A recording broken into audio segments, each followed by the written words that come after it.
Hi everyone, आपका बहुत बहुत स्वागत है मेरे चैनल पर कहानी वाला स्वप्न। आज मैं आपको एक लड़की की आप बीती सुनाऊंगा और सुनाऊंगा कैसे उसने एक जानलेवा बीमारी पे जीत हासिल की और उसका हम सब के लिए क्या संदेश है। अगर आप इस चैनल पे नए हैं और अगर आपको मेरी कहानियाँ अच्छी लगे तो ज़रूर मेरे चैनल को सब्सक्राइब कर लें। तो वीडियो को पूरा एंड तक सुनिएगा, अपने हेडफोन्स लगा लीजिए ताकि हम शुरू कर सके आज की कहानी।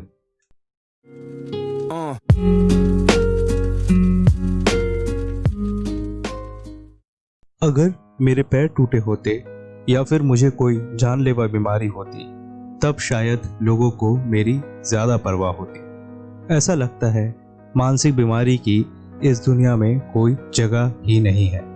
हर मानसिक बीमारी से गुजरते इंसान पर पागल का ठप्पा लगा दिया जाता है। ऑस्ट्रेलिया में हर 5 में से 1 इंसान डिप्रेशन का शिकार है। यह सच है कि डिप्रेशन का कोई भी शारीरिक लक्षण जानलेवा नहीं है, पर डिप्रेशन खुद में एक जानलेवा बीमारी है। मुझे पता है मैं जरा और हौसला रख के अपने डिप्रेशन से लड़ सकती हूँ। मैं अपनी पढ़ाई बीच में छोड़ना नहीं चाहती थी, मगर मैं क्या करती, मैं मजबूर थी। मुझे सुबह उठ के ब्रश करने का भी मोटिवेशन नहीं रहता है। ऐसा लगता है क्या होगा उठकर, क्या होगा कुछ भी करके जब सब कुछ खत्म होना ही है। मैं खुद समझ सकती हूँ ये सोच बिल्कुल गलत है, पर इन विचारों पे मेरा कोई नियंत्रण ही नहीं रहता। आप समझ सकते हैं मुझे कैसा लगता होगा जब लोग मुझे झूठी या फिर ड्रामेबाज कह के बुलाते हैं। जिस उदासी और मायूसी से मैं गुजरती हूँ वो मेरे दुश्मनों को भी न नसीब हो, पर मैं भी इंसान ही हूँ तो जरूर चाहूंगी जिन्होंने मेरा बहुत मजाक उड़ाया है उन्हें ज्यादा नहीं पर चंद घंटों के लिए ही मेरी हालत से गुजरना पड़े, ताकि वो भी समझ पाए मैं हर रोज क्या झेलती हूँ। दुनिया में सबकी तरह मेरी भी बहुत सारी समस्याएं रही है। मेरे माता पिता का तलाक हो गया था जब मैं 4 साल की थी।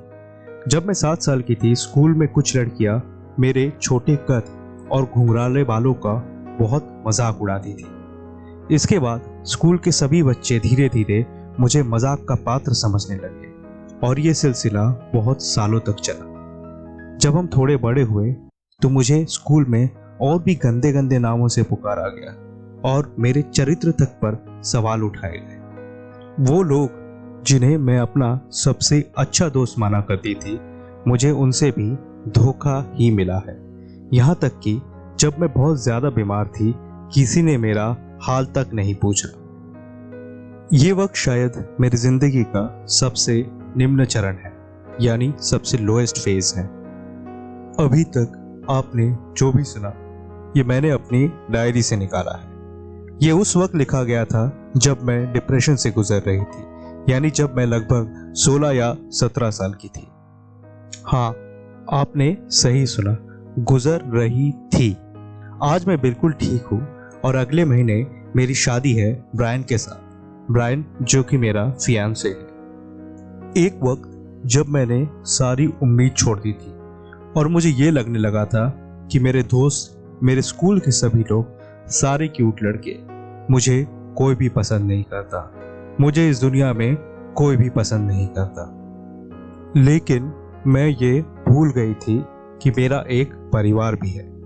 मेरे माँ और पापा हैं जिनके लिए मैं उनकी पूरी दुनिया हूँ। एक दिन मैंने हिम्मत की और अपने पापा को फोन मिलाया। उनसे बात करते करते मैंने उन्हें अपनी पूरी मानसिक स्थिति के बारे में बताया। उसी रात मेरे माँ और पापा मेरे सामने थे। उन्होंने सारी रात बैठ के मेरी बातें सुनी। उन्होंने सारी रात मुझे समझाया और ये बताया कि वो दोनों और पूरा परिवार मुझसे कितना प्यार करता है।